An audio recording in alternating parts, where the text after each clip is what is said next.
Your spirit knows nothing but this body. It feels more strongly attached to this body than you feel attached to your house.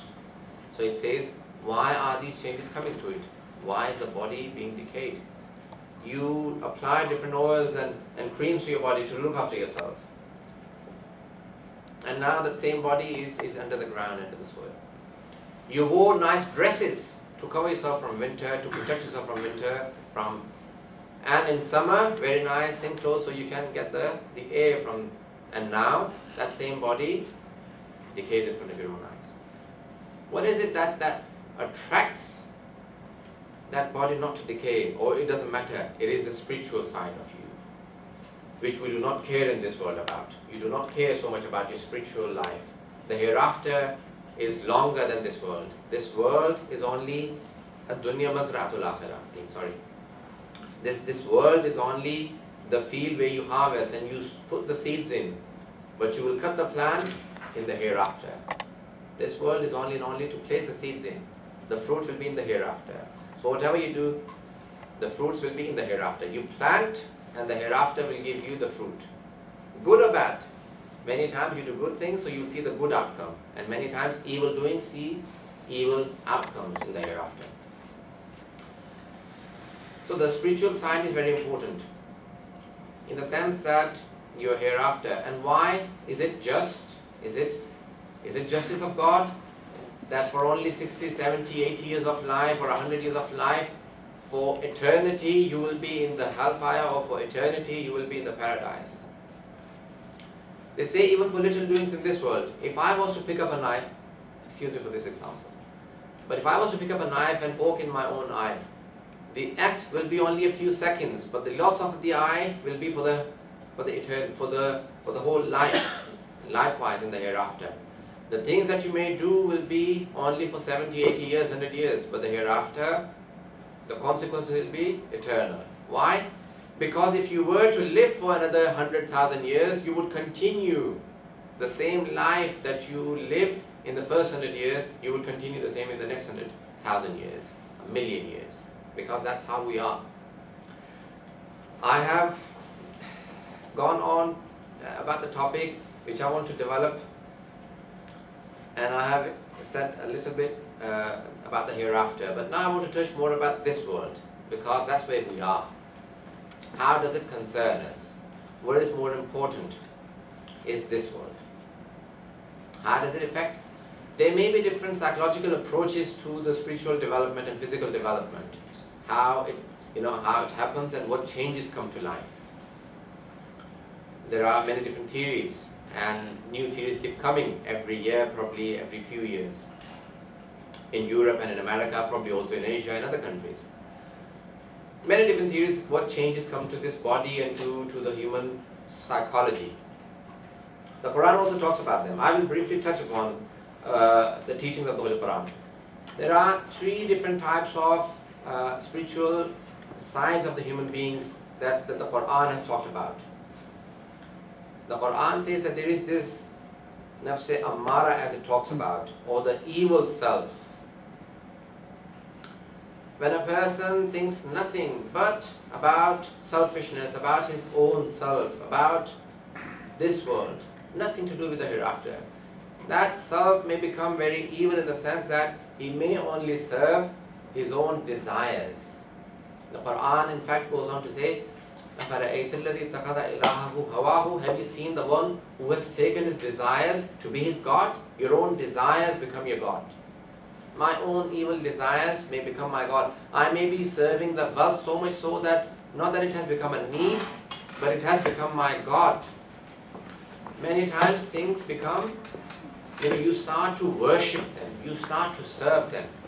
They're not just a part of your life, you begin to serve them. Many times it is your lustful desires, your sexual desires. Many people go so much deep into them that they start to serve them. They become their gods. Your sexual desires are your God. You serve nothing but your sexuality. Likewise, there are many other things that may become fame. I don't know. There may be many different things that you can think of that I cannot even think of. Those things become your God. You start to serve them. You're not serving the good side, but you're serving the evil side. And that is known to be the the evil self in the Holy Quran, or Nafs Ammara.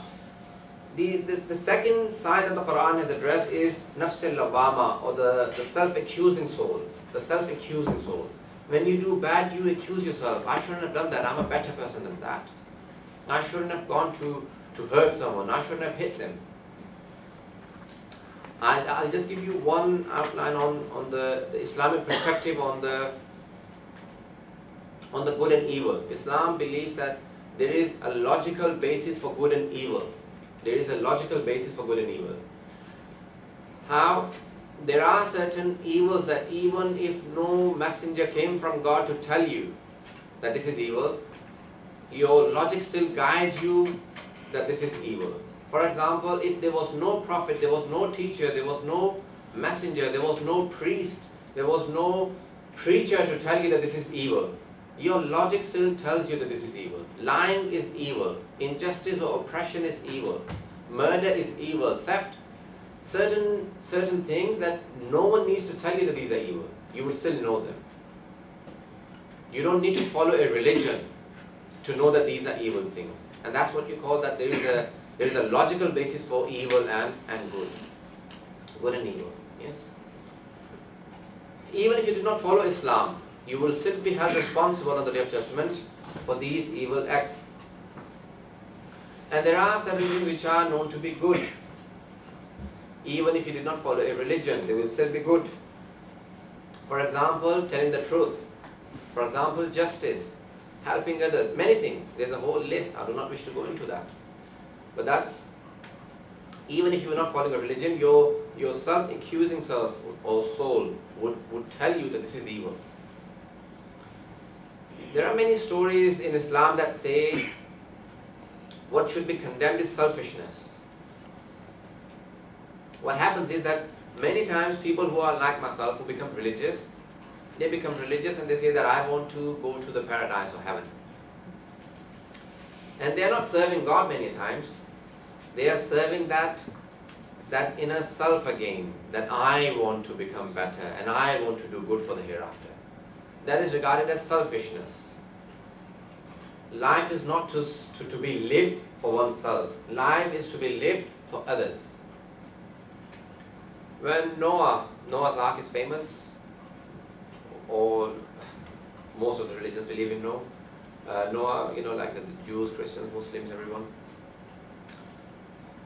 When he asked God, why have you punished all the people from my nation? God said, well, the ones who did evil for their evil doing, and the ones who were doing good because they only cared about themselves. When they looked at someone doing evil, they said, only he will be punished for it. I'll not be punished for his deeds, so I should continue with my own good life. I care less about what happens to the others. And there are many, many stories like that in Islamic perspective, that you should not be selfish. I'll just say one little story that I like very much. Moses, when he was traveling next to a river, God said, I'll show you many of my signs. He was traveling, and until he reached a place, he came across a person who was sitting down serving God, and he said, God, who is this? He said, ask him.